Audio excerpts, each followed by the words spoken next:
Тутунарите од Струмичко бараат одговор дали ќе бидат донесени измените на законот за тутун и дали ќе биде воопшто продолжен откупот на вишокот тутун, со оглед дека илјадници килограми тутун стојат неоткупени во овој дел на државата. Претежно станува збор за производители кои имаат вишок од договорените количини и до 28 февруари не успеале да го предадат кај откупните компании. Али Кадриев вели дека има околу 1 тон неоткупен тутун и не знае што да прави, бидејќи веќе бил пакуван. Он ги направи на картоне и нема кај да го дадаме. Гледам дека може да се расипа, морам да го претерам од тај картон на другиот, за да не се расипа. Ќе стое. Бараме некако излаз, некој да ни помогне.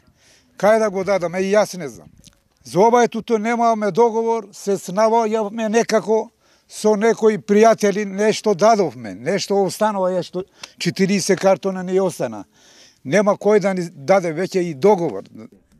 Тутунарите бараат од Министерството за земјоделство модел да биде превземен сиот вишок.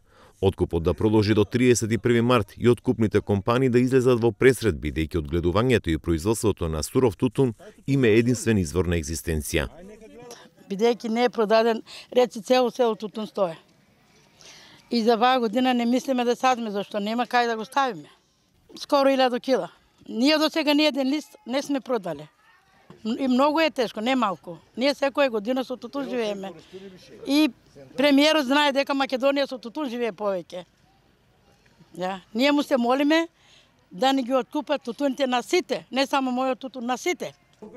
Од Министерството за земјоделство велат дека се прават напори да се продолжи со откупот. Се чекаат измените на законот. Паралелно се преговара со турски компании за да бидат откупени преостанатите 1500 тони вишок тутун.